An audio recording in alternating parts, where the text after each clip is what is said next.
Hello everyone. I welcome in vision लोग। आज का हमारा टॉपिक है पेंटिंग इन इंडिया। देखेंगे भारत में चित्रकला का विकास कैसे हुआ है और कैसे इंडिया के अंदर पेंटिंग का ओरिजिन हुआ है, उस चीज़ को हम देखेंगे। स्टार्ट करते हैं। पेंटिंग इन इंडिया एंड चित्रकला का विकास। पेंटिंग जिसको हम बोलते हैं चित्रकला। पेंटिंग तो पेंटिंग बोली जाती है, it is one of the major and oldest medium of art to express the thought of human. Human का जो थॉट है, ह्यूमन क्या सोच रहा है, उसको हम एक्सप्रेस करते हैं। यहाँ पर अलग-अलग कलरिंग की हेल्प से, अलग-अलग शेप की हेल्प से क्या है, इस चीज़ को एक्सप्रेस करते हैं हम, जो ह्यूमन सोचता है, जो ह्यूमन की थिंकिंग है, उस चीज़ को बनाने के लिए। तो इसका जो काफ़ी ज़्यादा सिग्निफिकेंस रोल रहा है इंडिया के जो आर्ट एंड कल्चर है, पेंटिंग का। तो यहाँ पर हमारे दिखाई देता है कि पेंटिंग और काफ़ी पुरानी आर्ट है पेंटिंग। पेंटिंग के जो एविडेंस हैं, several evidence of painting found by archaeologist of India. तो इसके जो पेंटिंग के एविडेंस मिलते हैं, वो हमें मिलते हैं जो प्रिमिटिव रॉक पेंटिंग जो है, जो स्टार्टिंग में जो हमें रॉक पेंटिंग मिलेगी, जैसे भीमबेटका हो गया, मिर्ज़ापुर हो गया, पंचमारीच हो गया, या पोट्री पेंटिंग की बात करें, मतलब स्टार्टिंग में जो हम देखते हैं सेंट भीमबेटका की गुफाएँ से मिलेगी मिर्ज़ापुर, जो सोलन वैली के आस-पास का इलाका पड़ता है, वहाँ पे हमें पेंटिंग दिखाई देगी। ठीक है, इसके अलावा pottery painting, Indus valley civilisation में पोट्री पेंटिंग का विकास हुआ है। पोट्री पेंटिंग मतलब ये, इस टाइप से जो एक पोट्री होती है। अब पोट्री जो बर्तन होते थे जिनका यूज़ करते थे हम, मतलब कुछ रखने के लिए, पानी रखने के लिए या फिर अनाज वगैरह रखने के लिए, उनके ऊपर इस टाइप से पेंटिंग की जाती थी। और पहले जो पेंटिंग थी वो मतलब सिर्फ़ एक कलर में होती, लेकिन जैसे-जैसे टाइम हमारा एडवांस होता गया, वैसे-वैसे हम ब्लैक, ग्रे कलर इस टाइप से अलग-अलग कलर में हमारी पेंटिंग आने लगी। इसके अलावा हम देखते हैं लेप चित्र, धूली चित्र, पाद चित्र का मतलब होता है हमारा जो कपड़े पे हम चित्रकारी करते हैं। इसके अलावा हमारी लिटरेचर पेंटिंग, मतलब लिटरेचर, ये जो हमारा लिटरेचर लिखा हुआ है, ठीक है? जो मैन्युस्क्रिप्ट है, इस स्क्रिप्ट के बीच में हमें कहीं-कहीं पेंटिंग दिखाई देगी, कोई ना कोई अलग-अलग टाइप की शेप दिखाई देंगे। जैसे यहाँ पर क्या है, अर्जुन, भीम, दुर्योधन, इन सब की शेप यहाँ पर दिखा रखी है इस पेंटिंग के अंदर, और साथ में यहाँ पर कुछ रिटन भी है। ठीक है? जैसे हम आज के टाइम में किताबों में देखते हैं, तो किताबों में एक पिक्चर बनी हुई है, उसके आस-पास कुछ लिखा हुआ है। इसी टाइप की हमारी लिटरेचर पेंटिंग होती है। अगला हम देखते हैं जो पेंटिंग है हमारी, वो पेंटिंग को बताया गया है, पेंटिंग के 6 मेन प्रिंसिपल होते हैं, जिसको लिव या हम बोलते हैं सदांग, इसको हम बोलते हैं सादंगा। सादंगा ऑफ पेंटिंग बोलते हैं, तो 6 हमारे सादंगा हैं। तो अकॉर्डिंग जो बादशाहन का जो कामसूत्र है, उसके अकॉर्डिंग बताए जाते हैं, 6 मेन प्रिंसिपल है, 6 लेम या सादंग बताए जाते हैं पेंटिंग के। वो हमारे क्या हैं? तो वो हमारे एक श्लोक से हमें पता चलता है कि रूप भेद, प्रामाणिक, भाव, लावण्य योजनम, सादृश्य, वर्णिका भंग, इति चित्रम, तडमकम। अगला हमारा आता है भाव। भाव हमारा आता है creation of plaster and gleam with colour. ठीक है? तो यहाँ पर हम देखते हैं जो भाव हमारा आता है, तो कि मतलब इस पेंटिंग का क्या भाव निकलता है, इस पेंटिंग का क्या मीनिंग निकलता है, ये सारी चीजें हमारी आती हैं इसके अंदर।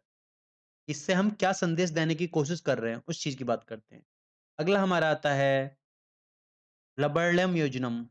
तो लवण्यम योजनम देखेंगे हम, तो इसमें इमोशन की बात होती है, मतलब इनके क्या क्या इमोशन है, इमोशन के ऊपर हम फोकस रखते हैं। अगली चीज़ हम देखते हैं सदृश्यम। सदृश्यम मतलब लाइकनेस ऑफ ऑब्जेक्ट। अगला हमारा आता है वर्णिका भंगम। तो वर्णिका भंगम आती है कि मिक्सिंग ऑफ कलर। तो अलग-अलग कलर की कैसे हमने मिक्सिंग की है, कहाँ किस कलर का यूज़ किया है। इन 6 चीज़ों के ऊपर हम फ़ोकस करते हैं किसी भी पेंटिंग के लिए, किसी भी पेंटिंग करने वाले पर्सन के। पूरी दुनिया में आज भी या पहले भी जितनी भी पेंटिंग बनाई जाती हैं, तो इन 6 चीज़ों के ऊपर फ़ोकस रहा है, और ये चीज़ हमारे धर्म ग्रंथों में जो ग्रंथ हैं, उनमें पहले से ही मेंशन है, और आज भी इन्हीं 6 चीज़ों के ऊपर फ़ोकस रखा जाता है, जो भी कोई पेंटर है, जो भी कोई पेंटिंग बनाता है। अगला हम देखते हैं, अगला हमारे पास आता है, तो इंडिया की पेंटिंग है, तो इंडिया की पेंटिंग को हमने 2 पार्ट के अंदर क्लासिफ़ाई किया है। एक हमारी आती है मुरल पेंटिंग, या मुरल भी बोलते हैं इसको, मुरल पेंटिंग। अगली आती है मिनिएचर पेंटिंग। मुरल पेंटिंग या मिनिएचर पेंटिंग 2 हमारी आती हैं, फर्स्ट मिनी मुरल, सेकंड मिनिएचर। अब मुरल पेंटिंग क्या है? तो मुरल पेंटिंग हम देखते हैं क्या पे art work on wall and solid structure. मतलब जैसे हमने कोई दीवार ले ली, दीवार के ऊपर हमने कोई मतलब प्लास्टर वगैरह रख रख कर रखा है, उसके ऊपर हमने कुछ चित्र बनाना स्टार्ट कर दी। तो दैट इज़ कॉल्ड मुरल पेंटिंग। इसको हम बोलते हैं मुरल पेंटिंग। तो मुरल क्या है? तो मुरल हमारी जो ये पेंटिंग जो यूज़ होती है एंशिएंट इंडिया में, हमारी ये पेंटिंग काफ़ी ज़्यादा डेवलप हुई है, एंशिएंट इंडिया के अंदर। तो इसमें जैसे एग्ज़ाम्पल आता है अजंता, अरमल अरममलाई है, रावण छाया रॉक शेल्टर है, बाग केव है, एलोरा वगैरह ये सारी के बा में जो हमारी आती है इनके अंदर मुराल पेंटिंग हमारी यूज़ हुई है। एक्चुअल में मुराल है कि जो हम दीवारों के ऊपर पेंटिंग करते हैं, painting on wall and solid structure के ऊपर जो पेंटिंग करते हैं। यहाँ पर हम अलग-अलग कलर का यूज़ करते हैं। जैसे हमारा कलर आता है रेड ऑर्चिड जिसे हम बोलते हैं धातु रंगा। अगला आता है विविड रेड जिसको कुमकुम या सिंदूर बोलते हैं। हमारे आता है हरी तला आता है, इंडिगो आता है ब्लू, इंडिगो नील भी बोलते हैं इसको। लैम्प ब्लैक आता है जो काजल हमारा होता है व्हाइट, जैसे कादी मिट्टी जो होती है व्हाइट चॉक होता है।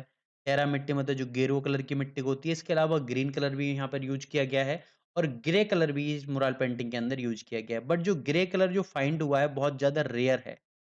मतलब कहीं-कहीं, किसी-किसी ऑकेशन पे फाइंड हुआ है ग्रे कलर मतलब ग्रे कलर का यूज़ ज़्यादा नहीं हुआ है, लेकिन हुआ है बहुत माइनर यूज़ हुआ है इन पेंटिंग के अंदर। तो मुरल पेंटिंग हमें मिलेंगी। अगली चीज़ हम देखते हैं कि जो हम पेंटिंग करते हैं, तो दीवारों के ऊपर जो पेंटिंग कर रहे हैं हम यहाँ पर, जो हमने सॉलिड स्ट्रक्चर या दीवार के ऊपर जो पेंटिंग है, तो उसको हम मुरल बोलते हैं और जो हम टेक्निक यूज़ करते हैं, that technique is called fresco technique. तो 3 टाइप की मेन फ्रेस्को टेक्निक यूज़ हुई हैं। फ्रेस्को का मतलब होता है पेंटिंग ऑन वॉल प्लास्टर। मतलब जो वॉल के ऊपर प्लास्टर के ऊपर जो पेंटिंग कर रहे हैं दैट इज़ कॉल्ड मुराल। पर किस टेक्निक से कर रहे हैं, क्या हमने मेथड अप्लाई किया है दैट इज़ कॉल्ड फ्रेस्को। ठीक है? तो 3 टाइप की टेक्निक हम यूज़ करते हैं। तो जो हमारी 3 टाइप की टेक्निक होती हैं, उसमें हम देखते हैं कि जो फ्रेस्को जो टेक्निक होती है, वो देखते हैं कि किस मेथड के थ्रू हमने उसमें पेंटिंग की है।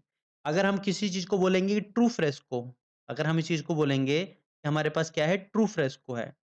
तो ट्रू फ्रेस्को का क्या मतलब आएगा, उस चीज़ को हम देखेंगे आगे। तो हमारी सबसे पहला टाइप आता है वॉन फ्रेस्को। तो वॉन फ्रेस्को के अंदर क्या करते हैं हम, पिगमेंट मिक्स विद वाटर। ठीक है? मतलब यहाँ पर कोई भी बाइंडिंग एजेंट हम यूज़ नहीं करते। मतलब वो चिपकाने के लिए कलर को दीवार के साथ या प्लास्टर के साथ चिपकाने के लिए किसी भी बाइंडिंग एजेंट का यूज़ नहीं करते। क्या होता है यहाँ पर, एक थिन लेयर होती है bed, fresh and lime mortar या प्लास्टर की। जो थिन लेयर होगी दीवार के ऊपर जो हमने प्लास्टर वगैरह कर रखा है, उसकी थिन लेयर होगी, ठीक है? और उसके साथ क्या होगी, वो वेट होगी, मतलब वो गीली होगी, वो सूखी हुई नहीं होगी, करेक्ट, फ्रेश होगी। तो उसके ऊपर क्या करेंगे हम, पिगमेंट को मिक्स करेंगे वाटर के साथ और वहाँ पर क्या है, हम चिपकाना स्टार्ट कर देंगे, वहाँ पर उन कलर को लगाना स्टार्ट कर देंगे। उसकी वजह से क्या है, वो जो वेट प्लास्टर है वो पूरी तरह से उन कलर को सोखता जाएगा, that is called buon fresco. अगली चीज़ होती है हमारी secco fresco painting. Secco painting या सैको फ्रेस्को बोलते हैं। तो यहाँ पर एक बाइंडिंग एजेंट की रिक्वायरमेंट होती है। हमें बाइंडिंग एजेंट चाहिए होता है चिपकाने के लिए, जैसे ग्लू हो गई, ऑयल हो गया या एग टेम्परा हो गया। ठीक है? तो हम का यूज़ करते हैं, जो हमारा कलर होता है, कलर को यहाँ पर जो हम काम करेंगे वो वॉल ऑन ड्राई प्लास्टर। जो हमारी सैको पेंटिंग होती है उसको हम सूखे हुए प्लास्टर पे, मतलब सूखी हुई दीवार पे, सूखे हुए सॉलिड स्ट्रक्चर के ऊपर हम करते हैं। तो सूखे हुए पे तो वहाँ पर कलर तो सोख नहीं पाएगा, इसकी वजह से हम क्या करेंगे, बाइंडिंग एजेंट का यूज़ करेंगे। तभी होगा हमारा कि पिगमेंट जो हमारा कलर वगैरह है वो अटैच हो पाएगा with help of binding agent. एक हमारे आती है मेजो फ्रेस्को। मेजो फ्रेस्को के अंदर क्या होता है, यहाँ पर कंप्लीटली ड्राई नहीं होता है, वेट ड्राई नहीं होता है, लेकिन हमारा वेट भी रहता है, तो इन्वॉल्व पेंटिंग ऑलमोस्ट, तो उस चीज़ को हम यूज़ करते हैं। तो क्या करते हैं यहाँ पर हम, जो कलर होते हैं हमारे पिगमेंट होते हैं वो पेनिट्रेट करते हैं, मतलब अंदर मतलब जो प्लास्टर हो रखा है, प्लास्टर के ऊपर अंदर कलर को हम एक पेनिट्रेट मतलब अंदर डालते हैं, मतलब घुसाने की कोशिश करते हैं थोड़ा-थोड़ा आगे, ठीक है? मतलब उसमें डालने की कोशिश करते हैं कि कलर हमारा, ठीक है, वो दीवार पूरी तरह से सोख ले। जैसे इंजेक्शन जैसे करते हैं कि अब दोबारा में हमने लगाया, उसी टाइप से थोड़ा-थोड़ा, छोटा-छोटा होल किया, उसके अंदर कलर को हँसने की कोशिश करते हैं। ठीक है? तो स्लाइड इनटू प्लास्टर, ये हमारी 3 टेक्निक यूज़ होती हैं। अब हम बात करते हैं ट्रू फ्रेस्को। ट्रू फ्रेस्को वो टेक्निक होती है जहाँ पर हम कोई भी बाइंडिंग एजेंट नहीं यूज़ करते। तो वन फ्रेस्को को हम क्या बोल सकते हैं? ट्रू फ्रेस्को बोल सकते हैं। ट्रू फ्रेस्को टेक्निक मतलब नो बाइंडिंग एजेंट, कोई भी बाइंडिंग एजेंट यूज़ नहीं होगा इस टेक्निक के अंदर। तो जो पेंटिंग है हमने क्या टेक्निक यूज़ की, पेंटिंग में किस टाइप का मटेरियल यूज़ किया, किस टाइप का कलर यूज़ किया, इसका जो काफ़ी जो चीज़ मिलती है वो एंशिएंट इंडिया का एक ग्रंथ आता है शिल्प सूत्र, ठीक है? शिल्प सूत्र आर्ट के अंदर इस चीज़ की सारी चीज़ मेंशन है कि किस-किस टाइप का हम टेक्निक का यूज़ करते हैं और कैसे वो यूज़ करते हैं। अगला हम देखते हैं हमारे पास आती है मिनिएचर पेंटिंग। ये थी मुराल पेंटिंग, अब सेकंड मिनिएचर पेंटिंग। तो मिनिएचर पेंटिंग क्या होती है? मिनिएचर पेंटिंग जो ड्राइव हुआ है वर्ड वो हुआ है मिनियो, मतलब रेड लेड पेंट। तो मिनिएचर पेंटिंग की जो होती है यहाँ पर स्मॉल और डिटेल टाइप की पेंटिंग होती है, मतलब बहुत छोटी पेंटिंग होती है। तो यहाँ पर देखते हैं, जैसे हमने देखा कि यहाँ पर हम रेशियो लेके चलते हैं, हाँ। यहाँ पर स्मॉल होती है, इसका जो रेशियो होता है 1/6 का रेशियो। मतलब एक्चुअल में जो चीज़ है वो 1 कोई भी 1 यूनिट मान लें कि 1 यूनिट स्क्वायर है, ठीक है? तो जो हमारी पेंटिंग में है, तो एक्चुअल में वो चीज़ क्या होगी 6 यूनिट स्क्वायर होगी। मतलब 1/6 का हम रेशियो लेके चलते हैं, किसी भी पिक्चर के लिए, किसी भी उसके लिए, ठीक है? जैसे हमने बात की कि एक जो ह्यूमन है, ह्यूमन की लेंथ लेंथ जो है 6 फीट है, तो हम उसकी जो पेंटिंग बनाएँगे वहाँ पे 1 फीट रखेंगे आस-पास। इससे कम ही रखेंगे मतलब मैक्सिमम नहीं जा सकती, ये हमारी मैक्सिमम। यहाँ पर उसी में क्या होता है पूरी डिटेल्ड हम चीज़ बताते हैं उसी पेंटिंग के अंदर। और ये जो पेंटिंग डिटेल है मिनिएचर पेंटिंग एक्चुअल में ये जो डेवलप हुई है ये पर्सिया के अंदर डेवलप हुई। पर्सिया, पर्सिया में ये चीज़ डेवलप हुई है। और पर्सिया से ये क्या है इंडिया आई है, ठीक है? और इंडिया में फिर इसका आगे डेवलपमेंट हुआ है जो इंडियन कल्चर के अकॉर्डिंग है। तो art of miniature painting develop between 8th से 12th सेंचुरी के बीच में डेवलप हुई। तो हमारे मेनली स्कूल आते हैं इंडिया के अंदर मिनिएचर पेंटिंग के। पहला आता है पाल स्कूल ऑफ आर्ट। 750 से 1150 एडी के बीच में है। तो यहाँ पर क्या करते हैं, इनके जो फ़ोकस होता है, वो होता है पार्ट ऑफ मैन्युस्क्रिप्ट मतलब मैन्युस्क्रिप्ट के ऊपर जो पेंटिंग करते हैं, यहाँ पर जो करते हैं पाम, लीफ, वेलम पेपर वगैरह के ऊपर हम पेंटिंग करते हैं। दूसरा आता है हमारा अपभ्रंश स्कूल ऑफ आर्ट। ये गुजरात या मेवाड़ रीजन के आस-पास डेवलप हुआ है, ठीक है? और 11 से 15 सेंचुरी के बीच में डेवलप हुआ है। यहाँ पर हम कॉमन थीम जो देखेंगे वो जैन, ठीक है? बाद में क्या है वैष्णव थीम मिलने लगती है, वैष्णव स्कूल का भी इसमें इवोल्यूशन होने लगता है। अगली हमारी आती है इसमें जो पेंटिंग यूज़ करते हैं वो painting made on palm leaf, ठीक है? और बाद में ये पेंटिंग पेपर पे स्टार्ट हो गई थी। तो यहाँ पर जो कलर है वो सिंबॉलिक है मतलब अलग-अलग कलर को अलग-अलग सिंबॉलिक टर्म से दिखाया गया है, ठीक है? यहाँ पर येलो कलर, ये अलग-अलग टाइप के कलर हमारे यूज़ हुए हैं। अगला हम देखते हैं इसका जो मेन जो एग्ज़ाम्पल आता है वो आता है कल्पसूत्र एंड कल्कचर कथा 15th सेंचुरी के अंदर। इसका फेमस एग्ज़ाम्पल आता है ये। अगला हम देखते हैं जो पेंटिंग का डेवलपमेंट है, तो एंशिएंट इंडिया में सबसे पहले पेंटिंग हमें दिखाई देगी जो अपर पैलेolithic पीरियड के आसपास। क्योंकि पेंटिंग इंसान जब बनाता है वो धीरे-धीरे उस सेटलमेंट की तरफ जा रहा है। पेंटिंग के अंदर जितनी ज़्यादा टेक्नोलॉजी डेवलपमेंट होगी इसका मतलब वो उतना ही ज़्यादा सिविलाइज़ होता जा रहा है। उसके पास पैसा आ रहा है, उसके पास सरप्लस प्रोडक्शन हो रहा है। क्योंकि painting is related to luxury life. जिस इंसान को खाने के लाले पड़े हुए हों तो पेंटिंग बनाने सरा। तो यहाँ पर क्या है हमारे इस टाइप की पेंटिंग हमें यहाँ पे दिखाई देती है, अपर पैलेolithic एज के अंदर। तो यहाँ पर हम देखेंगे और अगली चीज़ हमारी आती है तो different mineral used for pigment in the linear representation with geometric pattern. तो यहाँ पर जो शेप दी है सिर्फ लीनियर रिप्रेजेंट है मतलब इस टाइप से अगर बात करूँ तो कि इस टाइप से अगर किसी इंसान को बनाना है तो ये बना दिया, ठीक है? तो मतलब यहाँ पर यूज़ हुई है सिर्फ लीनियर रिप्रेजेंटेशन हुई है अलग-अलग ज्योमेट्रिक पैटर्न की। तो यहाँ पर हम लाइन वगैरह का ज़्यादा यूज़ देखेंगे, यहाँ पर लाइन अलग-अलग टाइप की लाइन बना दी, जैसे यहाँ पर बना रखी है। यहाँ पर ह्यूमन को कैसे दर्शाया है इस लाइन के थ्रू, इस लाइन से ह्यूमन को बता दिया। मतलब ह्यूमन की कोई शेप नहीं है, बस दर्शाने के लिए इस टाइप से यूज़ कर लिया that is called linear representation. और जो कॉमन मिनरल है वो हमारे ऑचरे है, गेरू वगैरह जिनको लाइम और बटर के साथ मिक्स करते थे, ठीक है? इसके अलावा white and dark red and green colour दिखाई देता है यहाँ पर हमारा। तो लार्ज एनिमल है हमारा बाइसन है, एलिफेंट, राइनो ये भी यहाँ पर दिखाए गए हैं, जो हमारा व्हाइट और रेड कलर से और ग्रीन कलर से। और अगला रेड कलर को ह्यूमन फिगर को दिखाने के लिए रेड कलर का यूज़ किए गए हैं मतलब हंटिंग वगैरह जो के लिए हम क्या कर रहे हैं जो हंटर्स हैं, मतलब ह्यूमन है वो, उनको रेड कलर से दिखाया गया है। जो डांस करने वाले पर्सन है उनको रे ग्रीन कलर से दिखाया गया है। अगली आती है हमारी मेसोलिथिक पीरियड। तो मेसोलिथिक पीरियड के अंदर यहाँ पर पेंटिंग का जो साइज़ थोड़ा-सा स्मॉल हो गया था। ठीक है? और मेनली रेड कलर मतलब मेनली जो पेंटिंग दिखाई देगी यहाँ पर रेड कलर में दिखाई देगी। यहाँ पर देख रहे हैं रेड कलर टाइप दिखाई देगा, जो हमारा मेसोलिथिक है। तो यहाँ पर जो है थीम थोड़ी-सी डाइवर्स थीम दिखाई देगी मेसोलिथिक में पीरियड में। ठीक है? तो कुछ पेंटिंग में हमें दिखाई देगी जैसे कि मतलब ग्रुप हंटिंग दिखाई देंगी, ग्रेजिंग एक्टिविटी, राइडिंग सीन इस टाइप से दिखाएँगे ये। इस टाइप दिखाई देगी कोई मतलब ह्यूमन जो है एनिमल की जैसे देखें ये एनिमल है, इस एनिमल के पीछे ह्यूमन भाग रहे हैं, ठीक है? एनिमल का पीछा ह्यूमन कर रहे हैं और कहीं दिखाई देगा एनिमल ह्यूमन का पीछा कर रहा है। तो मतलब उस टाइप से पूरी तरह से खेल दिखाया गया है यहाँ पर। अगली हमारी आती है चैल्कोलिथिक पीरियड। चैल्कोलिथिक पीरियड में यहाँ पर जो पोट्री तो पोट्री हमारी आ गई क्योंकि पोट्री का डेवलपमेंट हुआ है। एग्रीकल्चर अपने पीक पॉइंट पे पहुँचने लगा था धीरे-धीरे। चैलोलिथिक के अंदर अलग-अलग टाइप के मेटल टूल बनने लगे थे। तो painting on pottery and metal tool के ऊपर पेंटिंग दिखाई देनी स्टार्ट हो जाएगी हमारी। तो painting use the green and yellow yellow colour. तो हमारे ग्रीन और येलो कलर यहाँ पर पेंटिंग में यूज़ होंगे और यहाँ पर जो थीम दिखाई गई है वो बैटल सीन, ठीक है? बैटल सीन दिखाए गए मतलब युद्ध लड़ते हुए पूरे सीन दिखाए जिसमें हमें बाण, तीर वगैरह सब मिलेंगे। अगली चीज़ मैन राइडिंग हॉर्स, एलिफेंट इनको राइड करा रहा है मैन, इस टाइप से जो हमारे यहाँ पर अलग-अलग टाइप की थीम यूज़ हुई हैं। इसके अलावा हम देखेंगे तो कामसूत्र आता है, कामसूत्र के अंदर 64 तरह की मतलब 64 अप्रॉक्सिमेट मानी जाती है कामसूत्र के अंदर, कामसूत्र। इसके अंदर 64 आर्ट ऑफ पेंटिंग दिखाई दी हैं। इसके अलावा मुद्राक्षर आता है, उसमें भी अलग-अलग टाइप की पेंटिंग दिखाई देंगी, इस पीरियड के बाद में हम देखेंगे।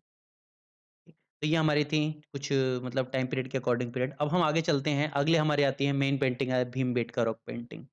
तो भीमबेटका रॉक पेंटिंग जो हमारी ये हमारी अलग-अलग पीरियड की रही है। इसे बोला गया है it is the oldest painting मतलब इसकी 30,000 ईयर ओल्ड पेंटिंग दिखाई दी है। और इसको ये हमारे एमपी में पड़ता है भीमबेटका एक जगह है तो यूनेस्को वर्ल्ड साइट मतलब 2003 में इसको जो साइट थी जो भीमबेटका केव थी उसको यूनेस्को की वर्ल्ड हेरिटेज साइट में शामिल कर लिया था इसको 2003 में। तो यहाँ पर जो पेंटिंग की कंटिन्यूटी दिखाई देती है मतलब कंटिन्यूटी क्या है एक बार हमने दीवार के ऊपर इस टाइप से पेंटिंग की यहाँ पर हमने पेंटिंग कुछ बनाया वो टाइम के साथ धीरे धीरे खत्म होता चला गया मतलब धीरे धीरे धुंधला पड़ जाता है उसके ऊपर दोबारा फिर किसी ने पेंटिंग की दोबारा फिर किसी ने मैंने तो यहाँ पर कंटिन्यूटी दिखाई देती है कंटिन्यूटी कैसे 1 लाख बीसी से लेके 1000 एडी तक मतलब क्या है top of the another painting एक पेंटिंग के ऊपर दूसरी पेंटिंग हुई दूसरे के ऊपर तीसरी पेंटिंग हुई चौथी की पेंटिंग हुई इस टाइप से हमारी पेंटिंग चलती रही टाइम टू टाइम तो पेंटिंग बिलॉन्ग तो इसकी जो पेंटिंग अपर पैलियोलिथिक, मेसोलिथिक, कैलियोलिथिक से मिडाइवल पीरियड तक एंशिएंट इंडिया होते हुए मिडाइवल पीरियड तक यहाँ पर हमारे पेंटिंग दिखाई देगी। तो यहाँ पर जो मेनली थीम दिखाई देगा वो सोशल लाइफ, ठीक है? इसके अलावा community dancing, animal fighting, honey collection, children playing, ठीक है? इसके अलावा women, hunting scene, war scene with weapon. तो यहाँ पर देखो वार सीन दिखाया गया है कि मतलब ये लोग युद्ध लड़ रहे हैं, ठीक है? इसके अलावा सिंपल ज्योमेट्रिक डिज़ाइन दिखाई देगा, अलग-अलग टाइप के एनिमल दिखाई देंगे जैसे elephant, bison, deer, peacock, snake वगैरह यहाँ पर इसको घोड़े को दिखाया गया है। घोड़े के ऊपर आदमी है, राइड कर रहा है। मतलब वॉर लड़ रहा है या फिर जो भी चीज़ कर रहा है, यहाँ पर हाथी को दिखाया गया है। तो इस टाइप से अलग-अलग टाइप के एनिमल हमें दिखाई देंगे। अगली हम देखते हैं अगली हमारी फेमस पेंटिंग आती है Ajanta rock painting. Ajanta rock painting Ajanta और एलोरा जो महाराष्ट्र के अंदर हमारी गुफाएँ आती हैं। तो अजंता रॉक पेंटिंग, तो अजंता रॉक पेंटिंग एक्चुअल में बिलॉन्ग जो करती है वो बकाटका रीजन, जो बकाटका किंग रहे हैं, बकाटका पीरियड से बिलॉन्ग करती है। मतलब ये रही तो ख़ैर बहुत लंबे टाइम तक है, मतलब उससे पहले भी थी और बाद में भी थी, लेकिन बकाटे के में काफ़ी ज़्यादा डेवलपमेंट हुआ है। ख़ासकर कुछ केव आती हैं, जैसे केव हम बात करें, केव नंबर 1 है, 2 है, 16 है, 17 है, इस टाइप की जो अलग-अलग केव आती हैं, वो यहाँ पर इस टाइम में डेवलप हुई हैं। तो जो अजंता केव पेंटिंग है, वो oldest surviving mural of the Indian subcontinent, जो वोल्केनिक रॉक पे हमारी पेंटिंग हुई है। ये हमारी 2nd सेंचुरी बीसी से 5 सेंचुरी एडी तक, ठीक है, ये दिखाई देगी। तो यहाँ पर हमारी अप्रॉक्सिमेट 29 केव हमारी दिखाई देंगी। केव जो है हॉर्स केव में शेप में दिखाई देंगे। यहाँ पर जो वॉल के ऊपर हम वॉल ऑफ केव देखेंगे तो मुराल और फ्रेस्को पेंटिंग हमें दिखाई देगी। मतलब दीवारों के ऊपर पेंटिंग कर रखी है, मुराल वगैरह यूज़ किया है, फ्रेस्को अलग-अलग टाइप के फ्रेस्को यूज़ किए। तो हमारी केव मुराल जो हमारे केव नंबर 9 से 10 जो केव नंबर है वो शुंगा पीरियड से बिलॉन्ग करता है। इसके अलावा जो पेंटिंग है अलग-अलग टाइप की जो 29 केव के अंदर हैं, वो हमारी गुप्ता पीरियड से बिलॉन्ग करती हैं। अब पेंटिंग जो केव नंबर 1 और 2 के अंदर है वो मोस्ट रिसेंट, जैसे इसमें मैंने बताया कि पेंटिंग 1 और 2 ऑलरेडी बकाटे का थीम पे डिपेंड करती हैं। तो इसमें जो थीम देखेंगे human value, social fabric with style, custom, ornament, emotions, ठीक है? इमोशंस वगैरह दिखाए रखे हैं, फीमेल फिगर दिखाया है, उसमें अलग-अलग मतलब यूनिक हेयर स्टाइल वगैरह दिखाया है, एनिमल वर्ड विद इमोशन, जातक स्टोरी मतलब बुद्ध, बौद्धिस्त्व, तो बुद्ध की जो भगवान बुद्ध की जातक कथाएँ, ठीक है? इनके जन्म से जुड़ी हुई कहानियाँ, वो यहाँ पर पेंटिंग की फॉर्म में हमें दिखाई गई हैं यहाँ पर। इसके अलावा यहाँ पर जो यूज़ हुआ है, यहाँ पर जो छत होती है छत, मतलब यहाँ पर वॉल एंड सीलिंग सीलिंग तो दोनों पे पेंटिंग की गई है। मतलब वॉल पे भी दिखाई देगी और छत पे भी पेंटिंग हमें यहाँ पर दिखाई देगी। तो यहाँ का जो पेंटिंग का अगर थीम देखेंगे तो किसी एक पे फ़ोकस है, मतलब सेंट्रल थीम देने की कोशिश की गई है। मतलब हमारे नंबर ऑफ पर्सन तो हैं, यहाँ पे देखेंगे इस इमेज में देखिए हम देखो, यहाँ पर नंबर ऑफ पर्सन है दिखाई दे रहे हैं, नंबर ऑफ वुमेन्स दिखाई दे रही है, लेकिन इस सबका फ़ोकस इसके ऊपर है, ठीक है? ये हमारी क्या है डाइंग प्रिंस है। तो इसके अलावा एक चीज़ और इसमें आती है कि जो फ़ोकस रहेगा, उस फ़ोकस के ऊपर हमने देख लिया। अब देखते हैं कि जो बुद्धास्त है, जो बुद्धा की जो ग्लोरी है, इसी के ऊपर दिखाई गई है। और बुद्धा को इसने मतलब बिल्कुल ह्यूमन फॉर्म में दिखाया है यहाँ इन पेंटिंग के अंदर, ह्यूमन फॉर्म में दिखाने की कोशिश की गई है और ह्यूमन फॉर्म में मतलब सब लोगों के साथ यहाँ पर अलग-अलग टाइप के लोग बैठे हुए हैं, इनकी कथा सुन रहे हैं, यहाँ पर ये अपना कोई ना कोई उपदेश वगैरह दे रहे हैं, ठीक है? तो उनको क्या है ये सब लोग आराम से सुन रहे हैं यहाँ पे, इस फॉर्म में दिखाया गया है। तो बुद्धा को यहाँ पर एज़ ए ह्यूमन प्रेज़ेंट किया गया है। मतलब उन्हें एक मानव की तरह यहाँ पर दिखाया गया है, नंबर ऑफ चित्र पिक्चर मिले हैं। और यही पिक्चर मिलने के पीछे रीज़न है, यही पिक्चर यहाँ पर पेंटिंग के डेवलप होने के पीछे रीज़न आता है कि इसने महायान बुद्धिज़्म मतलब महायान जो मतलब भगवान बुद्ध के ह्यूमन रूप, जो ह्यूमन पिक्चर है, उसको मानता है, उसको पूजता है। तो उसको बहुत ज़्यादा बूस्ट कर दिया, इसी पेंटिंग की वज़ह से, इन्हीं पेंटिंग की वज़ह से। क्योंकि पेंटिंग तो हम ईज़िली कर लेते हैं। इसके अलावा एक जो चीज़ आती है कि यहाँ पर डाइंग प्रिंस जो ऑलरेडी बता चुका हूँ, ये हमारी अप्रॉक्सिमेट 5th सेंचुरी की आती है। 5th सेंचुरी एडी के आसपास की जो हमारी डाइंग प्रिंट आती है। इसके अलावा महाजन जातक मिलती है कैब नंबर 1 के अंदर। इसके अलावा हम देखेंगे यहाँ पर एक पेंटिंग और मिलती है जिसे हम बोलते हैं बौद्धिस्त्व, जो हमारी बौद्धिस्त्व ये हमारी बौद्धिस्ट पद्म पाणि। मतलब बौद्धिस्ट मतलब भगवान बुद्ध के हाथ में क्या है पद्म पाणि मतलब पद्म धारण किए हुए पद्म मतलब कमल, कमल धारण किए हुए हैं अपने हाथ में वो। दैट इज़ कॉल्ड बौद्धिस्ट पद्म पाणि। ये हमारी अजंता केव अगले हम देखेंगे एलोरा केव। तो एलोरा केव जो फ़ोकस रही है, वो उसका फ़ोकस रहा है जो रिलीजियस मतलब जो देवी-देवता, भगवान इनके ऊपर फ़ोकस रहा है। तो यहाँ की जो पेंटिंग आएगी यहाँ पर मैं आर्किटेक्चर पे डेवलपमेंट हुआ है जैसे कैलाश टेम्पल वगैरह का है। तो यहाँ की जो पेंटिंग है वो इसी टाइप से रही है और मोराल हमारे 2 फ़ेज़ के अंदर दिखाई देंगे। पहला फ़ेज़ दिखाई देगा हमारे इसके अंदर कार्विंग ऑफ द कैप्स और सेकंड फेज़ इसके काफ़ी बाद दिखाई देगा। तो इसकी जो थीम रहेगी थी painting related to Buddhism, Jainism, Hinduism, ठीक है? और इसके जो पहले जो पेंटिंग में थी अर्लियर पेंटिंग हमें देखिए विष्णु विद लक्ष्मी और गरुड़ ने उसको मतलब एक छत्र छाया गरुड़ के नीचे ये लोग बैठे हुए हैं, विष्णु और लक्ष्मी देवी। तो अगली अगली चीज़ दिखाई देगी बाद में क्या होगा ये स्टाइल गुजराती स्टाइल में चेंज हो गया और वहाँ पर जो दिखाया गया वहाँ पे शिव भगवान शिव को एक होली मतलब एक महादेव की फॉर्म में यहाँ पर दिखाया गया है। इमेज ऑफ लॉर्ड शिव अपने फॉलोवर के साथ उनकी इमेज को दिखाया गया है। इसके अलावा ब्यूटीफुल अप्सरास वगैरह दिखाई गई हैं। इसके अलावा जातक टेल हैं, जेन टेस्ट वगैरह इस फॉर्म में हमारा मिलता है। अगला हम देखते हैं, अगला आती है बाघ केव पेंटिंग। तो बाघ केव पेंटिंग जो मध्य प्रदेश के अंदर हमारी आती है, ये भी एक्सटेंशन है अजंता केव का। ठीक है? यहाँ पर बहुत इसकी जो मतलब थीम वगैरह रही हैं, इसका जो पेंटिंग का तरीका रखा है, वो एक्चुअल अजंता केव के आस-पास काफ़ी ज़्यादा मिलता है। तो यहाँ पर भी क्या है डिज़ाइन, एग्ज़ीक्यूशन, डेकोरेशन वगैरह मिलता है। यहाँ पर जो डिफ़रेंस आता है वो figure are more tightly model, stronger outline and more healthy and human type से दिखाया गया है। जैसे केव नंबर 4 रंग महल दिखाया गया है। इसके अलावा बुद्ध की जातक टाइल्स वगैरह दिखाई गई हैं जनता की तरह। इस टाइप से ये हमारी बाघ पेंटिंग दिखाई गई है।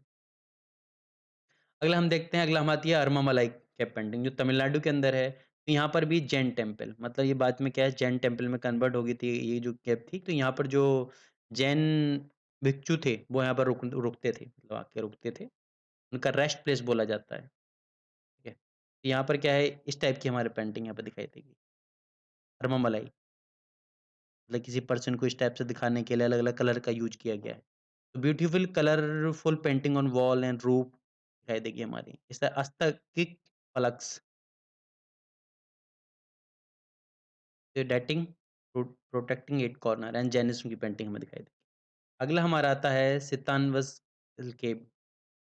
तो अरियर कोलबुस को पेंटिंग तमिलनाडु के अंदर ये एग्जिस्ट करती है। तो सीतनावसल जो केव है हमारी उसकी जो डेट आती है वो 1st सेंचुरी बीसी से 10th सेंचुरी एडी के बीच में इसका डेवलपमेंट हुआ है। तो ये जो हमारी ये जो केव आती है वो पल्लव पीरियड में डेवलप हुई है और इसके जो मुराल और पेंटिंग जो अजंता और बाग से काफ़ी ज़्यादा क्लोज़ आता है। लेकिन क्या है यहाँ पर सीलिंग और पिलर पर भी पेंटिंग दिखाई देगी। यहाँ पर देख रहे हैं इस टाइप से। मतलब दीवार पे तो पेंटिंग है ही जो तो पहले भी होती जा रही थी। अब क्या है कंप्लीट छत के ऊपर भी पेंटिंग दिखाई देगी। जो बीम जो पिलर होते हैं उनके ऊपर भी यहाँ पर पेंटिंग दिखाई देगी। ठीक है? तो पेंटिंग और rock cut temple based on the Jainism. तो थीम जो हमारी आती है, वो आती है सवंसरना जो प्रीचिंग हॉल होता है मतलब जहाँ पर जैन उपदेश दिए जाते हैं। ठीक है? तो मीडियम क्या है वेजिटेबल वगैरह, मिनरल डाइंग वगैरह यूज़ की गई है और surface of the thin wet lime plaster. Colour include the yellow, green, orange, blue, black and white वगैरह यहाँ पर अलग-अलग टाइप के कलर यूज़ किए गए हैं। अगली हमारी आती है रावण छाया रॉक शेल्टर जो उड़ीसा के अंदर है, यहाँ पर भी एंशिएंट फ्रेस्को पेंटिंग मिलती है, ठीक है? अगली हमारे आती है लिपाक्षी टेम्पल पेंटिंग जो आंध्र प्रदेश के अंदर है।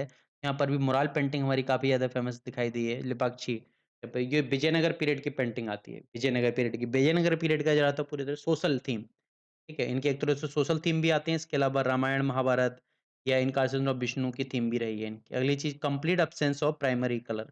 जो प्राइमरी कलर यहाँ पर नहीं दिखाए गए, मतलब सेकेंडरी कलर जो ब्लू, रेड वगैरह होते हैं वो कलर यूज़ नहीं किए गए हैं, सेकेंडरी कलर यूज़ किए गए हैं। ठीक है? Form, figure and detail of their custom outline with black colour, मतलब जो कस्टम वगैरह होती है जैसे इसकी दिखा रही है तो बाहर से जो ब्लैक कलर का जो आउटलाइन है वो यहाँ पर देंगे। अगली हमारी आती है Mughal painting. Mughal painting miniature painting.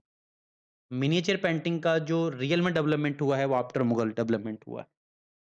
क्योंकि जो पर्सिया से जो ये टेक्निक जो मुरल मिनिएचर आर्ट पेंटिंग ये जो हमारी टेक्निक आई है, वो आने के पीछे एक कहानी रही है कि ये जो क्या बोलते हैं हुमायूँ हुमायूँ ने शेरशाह सूरी ने जब हुमायूँ को हरा दिया था, तो हुमायूँ यहाँ से भाग के चला गया।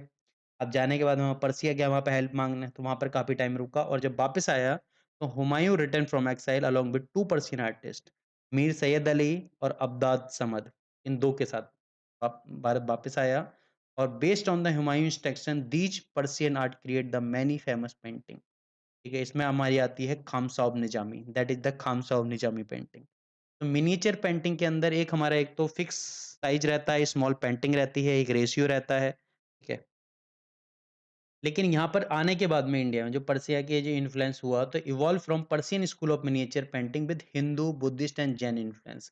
तो इस जो पर्शियन पेंटिंग थी इसके ऊपर हिंदू, बुद्ध, जैन इन्फ्लुएंस हुआ और वो फाइनल हमारे इंडिया पेंटिंग में कन्वर्ट हो गई। तो यहाँ पर भी अलग टाइप के battle scene, legendary story, hunting, wild life, royal life, mythology वगैरह ये दिखाए गए हैं। और जो मुगल पेंटिंग का जो डेवलप कुछ खास Mughal painting Victoria Albert museum London के अंदर a large and impressive collection of Mughal painting देखा गया है। क्योंकि यहाँ पर आए थे उन्होंने यहाँ से पेंटिंग लेके गए थे ब्रिटिश तो वहाँ पर उन्होंने रख रखा है पेंटिंग को। अगली आती है हमारे अकबर के रीजन में। अकबर के देखेंगे अकबर के टाइम पीरियड में क्या है मैं यहाँ पर जो मैन्युस्क्रिप्ट काल तूतीनामा। तो तूतीनामा मतलब एक पैरट की कहानी है, तोते की कहानी है जिसे जिसे तूतीनामा बोला गया है। तो अकबर ने ये जो कहानी है इनसे जो ये थे, जो हमारे वापस आए थे सैयद अली और हमदा, इन दोनों से ये जो तूतीनामा स्टोरी को लिखवाया था, इसके 52 पार्ट आते हैं, मतलब 52 पार्ट में ये स्टोरी लिखी गई थी, ठीक है? और इसको लिखने में लगभग 5 साल का टाइम लगा था, 5 ईयर के अंदर ये स्टोरी लिखी गई थी। तो पिक्चर की फॉर्म में ये पूरी स्टोरी लिखी गई थी। तो अकबर ने अपनी जो इस आर्ट को फेमस करने के लिए यहाँ पे स्टेबलाइज़ किया था फॉर्मल आर्टिस्ट स्टूडियो जिसको तस्वीर खाना बोला जाता था। तो इस टाइम के जो द हमारे क्या है, दसुनाथ हैं, बसावन हैं, केसुए ये फेमस पेंटर रहे हैं अकबर के टाइम के। और जो अकबर की जो फेमस में जो अकबर के टाइम पीरियड की जो पेंटिंग रही है दैट तूतीनामा है, हमजानामा दैट इज़ हमजानामा। हमजानामा यहाँ से पूरी चीज़ दिखाई गई युद्ध करते और ये हमारी तूतीनामा है यहाँ पर तोते की साथ जो कहानी है वो पूरी दिखाई गई है। इसके बाद में जहांगीर आते हैं, जहांगीर के ऊपर जो इन्फ्लुएंस था वो यूरोपियन पेंटिंग का रहा है। मतलब उनके ऊपर यूरोपियन पेंटिंग का जो फ़ोकस रहा है उसकी वज़ह से यहाँ पे देखा थोड़ा-सा चेंज दिखाई देगा कि इन्होंने जो एक मिनिएचर की फ़ॉर्म थी उसको थोड़ा-सा चेंज किया और portrait image of the king and queens. मतलब सारा जो फ़ोकस था वो उन्हीं के ऊपर आ गया किंग और क्वीन्स के ऊपर। तो इनका एक फ़ेमस जो पेंटिंग आती है वो जहांगीरनामा के अंदर मिलती है दैट इज़ जहांगीरनामा। मतलब इन्होंने कंप्लीटली अपनी जो ऑटोबायोग्राफ़ी लिखी थी जहांगीरनामा उसको इस टाइप से स्टोरी से लिखवाया। इनकी पेंटिंग के अंदर bird, animal, flower realistic manner में दिखाई दिए थे। उस्ताद मंसूर जो एक फ़ेमस पेंटर थे इस टाइम के पीरियड के, expert in the drawing feature of the most complex face in Jahangir region. और इसके बाद में शाहजहाँ आते हैं। शाहजहाँ ने भी क्या था आर्टिफ़िशियल एलिमेंट इन पेंटिंग के अंदर क्रिएट करने स्टार्ट किए और इनके अंदर रिड्यूस द लिविंगनेस मतलब पेंटिंग का जो एक जीवित पेंटिंग टाइप से हो जाती थी वो थोड़ी-सी कम हो गई, ठीक है? तो अननेचुरल स्टिलनेस है और जिनकी जो थी यूरोपियन इन्फ्लुएंस से ये भी इंस्पायर्ड थे, ठीक है? और इन्होंने बोला था गोल्ड एंड सिल्वर का ज़्यादा यूज़ करने के लिए पेंटिंग के अंदर। और उसके बाद औरंगज़ेब आता है, औरंगज़ेब के आते ही क्या है पेंटिंग की पूरी कहानी खत्म हो जाती है। क्योंकि उसने बोला था इस्लाम में पेंटिंग हराम है। इस वजह से क्या था पेंटिंग का उसके बाद में कोई डेवलपमेंट ख़ासकर दिखाई नहीं देता अंडर मुगल। वो जो है पूरा जो राजपूत थे या फिर अलग-अलग रीजन में वो ट्रांसफ़र हो जाता है। तो ये थी हमारी मेन पेंटिंग। अब हम देखेंगे फ़ोक पेंटिंग। कुछ फ़ोक पेंटिंग है फ़ेमस